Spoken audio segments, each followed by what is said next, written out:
Budget 2025 के बाद पहली बार मुजफ्फरपुर पहुंचे भाजपा के राष्ट्रीय प्रवक्ता एवं सांसद डॉक्टर संबित पात्रा ने चैम्बर ऑफ कॉमर्स में पार्टी नेताओं और मीडिया से खास बातचीत की। उन्होंने बजट में शामिल प्रमुख योजनाओं पर चर्चा करते हुए बिहार के मखाना उद्योग की जमकर तारीफ की।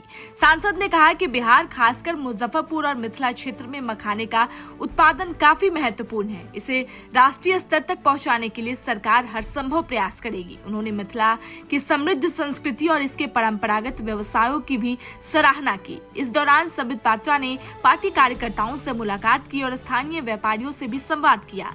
बैठक में मुजफ्फरपुर समेत पूरे बिहार के आर्थिक विकास को लेकर भी चर्चा हुई।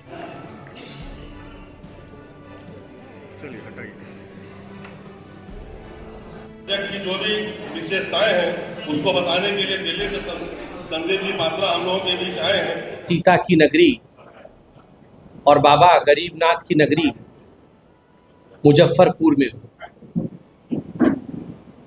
बिहार कोई साधारण स्थान नहीं है। अनंत काल से ही बिहार ने भारतवर्ष को मार्गदर्शन दिया है। बिहार का विवेक, बिहार का धैर्य, बिहार का शौर्य और बिहार का ज्ञान, यह भारतवर्ष के लिए बहुत मायने रखता है। और केवल इतना ही नहीं, बिहार के इस प्रतिभा को समझने में, बिहार के इस ज्ञान को जानने में हमारे माननीय प्रधानमंत्री श्री नरेंद्र मोदी जी ने जिस प्रकार का इच्छा शक्ति दिखाया है, वह भी मैं कहूँगा बहुत काबिले तारीफ है, प्रशंसनीय है। हर बजट में बिहार को एक विशेष स्थान अवश्य मिलता है, क्योंकि प्रधानमंत्री नरेंद्र मोदी जी जानते हैं कि बिहार के लिए कुछ किया जाएगा तो वो जरूर 4 गुना बन के वापस आएगा।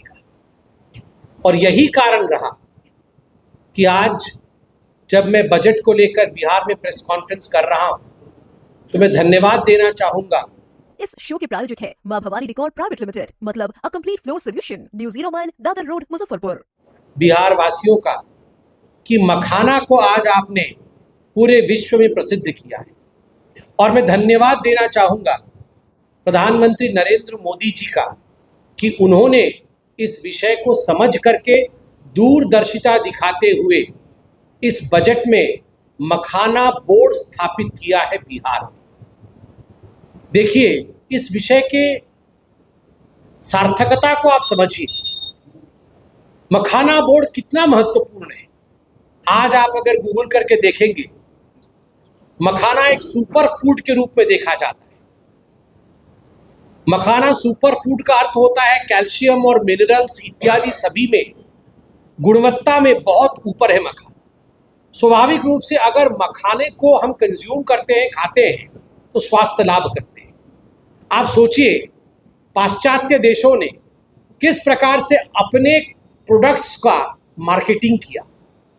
हम जब छोटे थे बचपन में, हम अभी भी पढ़ते हैं, उस समय भी पढ़ते थे, an apple a day keeps doctor away. ये बार बार कह के ऐसे कर दिया गया, और वास्तविक भी है, एप्पल अच्छी बात है कि सेब देखो बहुत महत्वपूर्ण है, खाना चाहिए, स्वस्थ रहो, अच्छी बात, सेब खाना चाहिए। मगर सेब से कम नहीं है मखाना। हमें आज पूरे दुनिया में ये स्थापित कर देना है कि makhana a day keeps doctor away. अगर हम मखाना खाएंगे तो हम स्वस्थ रहेंगे। इस विषय को आज मार्केटिंग करने की आवश्यकता है। और धन्यवाद नरेंद्र मोदी जी, मखाना का उत्पाद कैसे बढ़े, एफपीओ के माध्यम से मखाना की मार्केटिंग कैसे हो सके, इन सारे विषयों को आपने अध्ययन किया और आपने मखाना बोर्ड के विषय में कहा। दूसरी बड़ी बात है, पूर्वोदय के विषय में नरेंद्र मोदी जी ने सदैव ध्यान दिया कि अगर पूर्व बढ़ेगा तो भारतवर्ष बढ़ेगा। तो पूर्वोदय को लेकर फूड सिक्योरिटी, खाद्य सिक्योरिटी के लिए नरेंद्र मोदी जी ने इस बजट में जो राष्ट्रीय खाद्य प्रौद्योगिकी, national institute of food technology, entrepreneurship and management, यह खोलने का निर्णय लिया है, यह भी बिहार में लिया है। आप सोच के देखिए, वह बिहार जो ज्ञान के लिए जानी जाती है, वही बिहार अब फूड सिक्योरिटी के लिए, हमें खाद्य का सिक्योरिटी ईस्टर्न भारतवर्ष को, पूर्वी भारतवर्ष को कोई देगा तो वो बिहार देगा अपने इस संस्थान के माध्यम से। यह दूरदर्शिता मोदी है। ठीक उसी प्रकार यातायात के लिए मोदी जी ने हमेशा बात किया था हीरा का, हाईवे, रेलवे, एयरवे, हीरा। तो इस बार ग्रीन फील्ड एयरवेज का किस प्रकार से बढ़ोतरी हो बिहार में, उसके लिए पटना एयरपोर्ट के एक्सपेंशन के साथ साथ बाकी एयरपोर्ट्स को भी यहां सशक्त बनाने की बात मोदी जी ने की है। उसके साथ ही साथ आईआईटी पटना के विकास के लिए और खास करके उसके हॉस्टल को आगे बढ़ाने की बात भी इस बजट में कही गई। मैं आज मिथिलांचल में बैठा हूं और ये कहना मेरे लिए बहुत खुशी का विषय है कि वेस्ट कोसी कनाल प्रोजेक्ट के लिए जो विशेष प्रावधान किया गया है, 50,000 हेक्टेयर जमीन इससे अधिक सिंचित होंगी और करोड़ों जो किसान बंधु हैं इससे उपकृत होंगे। इसके लिए मोदी जी का बहुत बहुत धन्यवाद। मैं भी सदन में था जब ये बजट पढ़ा जा रहा था, जब माननीय निर्मला सीतारमण जी हमारी वित्त मंत्री एक रिकॉर्ड स्थापित कर रही थी सर्वाधिक बार बजट पढ़ने का। उस समय मैं भी सदन में था, मैं सबके चेहरों को देख रहा था। उस समय जब मध्यम वर्ग के लिए 12 लाख तक की छूट की बात इनकम टैक्स में की गई, हम तो उत्सव मनाने लगे। दोनों हाथों से हमने ताली बजाई वहां पर और हमने अभिनंदन किया निर्मला जी का और हमने अभिनंदन किया प्रधानमंत्री नरेंद्र मोदी जी का। अभी भी मैं चैम्बर ऑफ कॉमर्स में बैठा हूं। Chamber of commerce north Bihar के चैम्बर ऑफ कॉमर्स के अध्यक्ष वो खुद कह रहे थे कि उनकी जो डिमांड थी वो डिमांड थी कि 7 लाख से एग्जेम्पशन बढ़ा करके 10 लाख कर दिया जाए। पहले तो 2.5 था, 2.5 से 5 हुआ, 5 से 7 हुआ और इस बार डिमांड थी कि 10 किया जाए, मगर मोदी जी ने 12 कर दिया। जिस समय 12 की घोषणा हुई उस समय मैं सब तरफ देख रहा था, मैं बीच में बैठता हूं, मैं उधर भी देख रहा था, इधर भी देख रहा था। मैंने देखा कि ट्रेजरी बेंच वाले तो फूला नहीं समा रहे थे, वो इतने खुश थे, मगर विपक्ष वाले परेशान नजर आ रहे थे कि अब हम क्या बोलें। साधारणतः जब बजट घोषित होता है उससे पहले ही पूर्व संध्या, on the eve of budget, पूर्व संध्या में ही जो विपक्ष के लोग होते हैं वो चिट्ठा तैयार कर लेते हैं कि बजट के खिलाफ क्या बोलना है। वो तैयार कर लेते हैं कि बजट में कुछ नहीं था जी, बजट में मध्यम वर्ग के लिए कुछ नहीं था, ये बजट तो केवल अमीरों का बजट है, इसमें तो अन्नदाता के लिए कुछ नहीं था, इसमें तो नारी शक्ति के लिए कुछ नहीं था, गरीबों के लिए कुछ नहीं था। ऐसा ये पहले से एक रात पहले बना लेते हैं और फिर अपने नेताओं को भेज देते हैं और नेता उनके जेब में रख के लाते हैं कि बजट खत्म होते ही वो कागज पढ़ देंगे। इस बार भी वैसे ही हुआ था। मैंने देखा कि जब बजट खत्म हो गया तब राहुल जी जेब से कागज निकाल रहे थे। जरूर उस कागज में लिखा होगा कि मध्यम वर्ग के लिए कुछ नहीं है, इस बजट में कुछ नहीं है। फिर मैंने देखा कि उनके बाकी सांसद, प्रियंका जी भी पीछे बैठती है, प्रियंका वाड्रा जी, वो भी बोल रही थी कागज डाल दो अंदर, मत निकालो। और तुरंत राहुल जी ने कागज अंदर डाल दिया। कागज रखा था, बजट के खिलाफ क्या है वो लिख के रखा था, मगर जैसे ही पीछे से प्रियंका जी ने और सबने कहा अंदर डालो, मत निकालो इस कागज, फराक से राहुल जी ने कागज अंदर डाल दिया और उसे नहीं निकाला, क्योंकि वो जानते थे कि उसमें लिखा हुआ मध्यम वर्ग के लिए कुछ नहीं। अब क्या राहुल जी इतना नहीं समझ पाते हैं, बाकी तो समझते हैं, बाकी तो समझते हैं कि अगर राहुल जी बोल देते कि मध्यम वर्ग के लिए कुछ नहीं है, और पिछली बार से ही वो जानते हैं कि इस बार भी वही घिसा पिटा वो पढ़ेंगे राहुल जी, तो लोग सब जान गए, तो इसने मना कर दिया, मत निकालना उस कागज को। राहुल जी भी इस बार बिना कुछ बोले चले। मगर दुख मुझे इस बात की कि विपक्ष के कुछ नेता बाहर निकल करके उन्होंने कहा कि ये बजट बिहार का बजट है, मैं आज बिहार की भूमि पर बैठा हूं।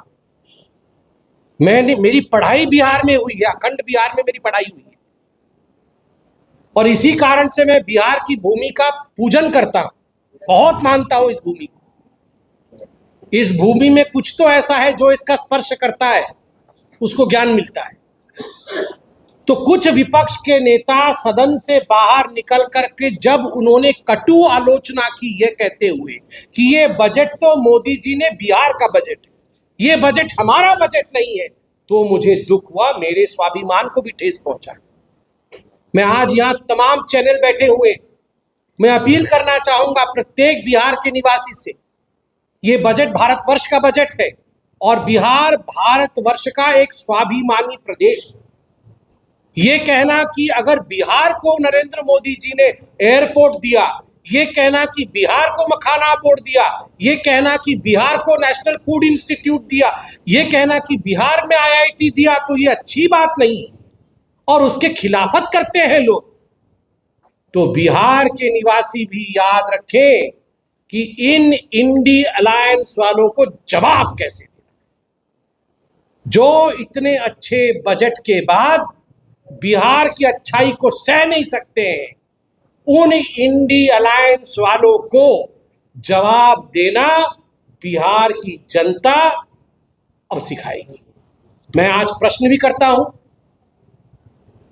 कुछ ऑपोजिशन पार्टी से जो बिहार में है, कि जिन लोगों ने, आप ही के गठबंधन में, आप भी उस गठबंधन में है, आपके गठबंधन में जिन लोगों ने बिहार के खिलाफ कहा, आप उनके साथ क्यों खड़े हैं?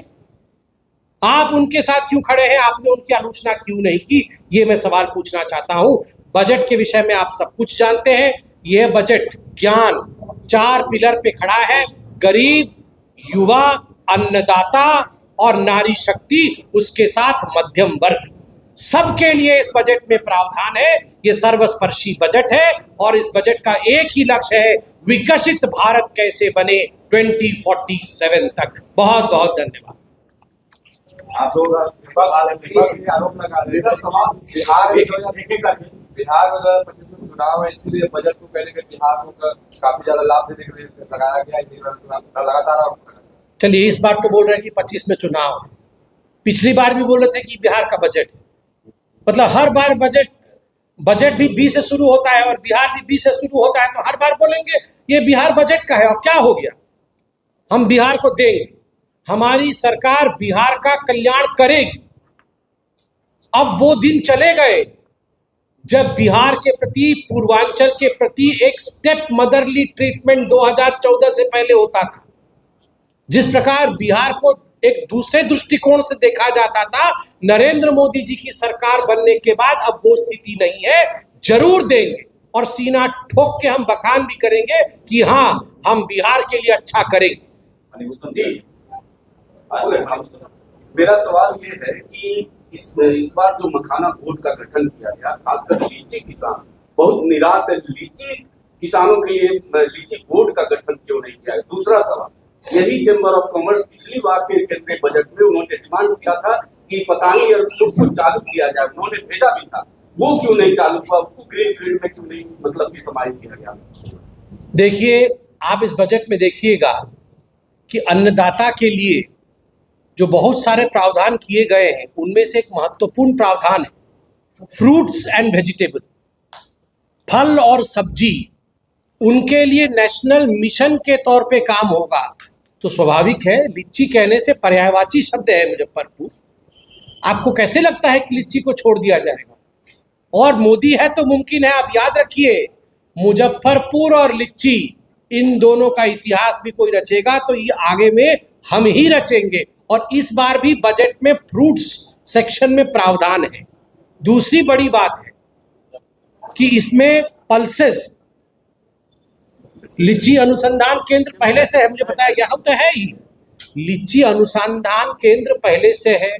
और इस बार के बजट में, क्योंकि इस बार के बजट की चिंता हो रही है, इस बार की बजट में भी फ्रूट्स का किस प्रकार, आप पूरे बजट के डिटेल्स में जाइए, किस प्रकार से वेजिटेबल और फूड प्रोडक्शन में भारतवर्ष स्वावलंबी और आत्मनिर्भर हो, उसमें भी ये सेक्शन है।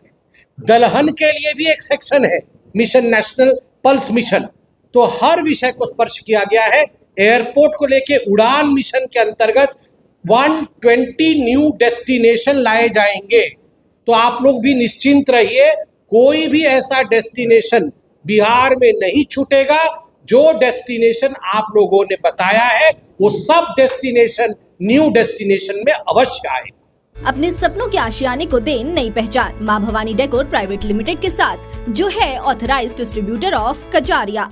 देश की मिट्टी से बनी टाइल से हम देश को बनाते हैं और जहां मिलती है सभी प्रकार की Indian and imported granite, marble, sanitary एवं कोटा स्टोन का अनोखा एवं आकर्षक संग्रह। New 0 mile, Dadar road, Muzaffarpur. Call 9162478111।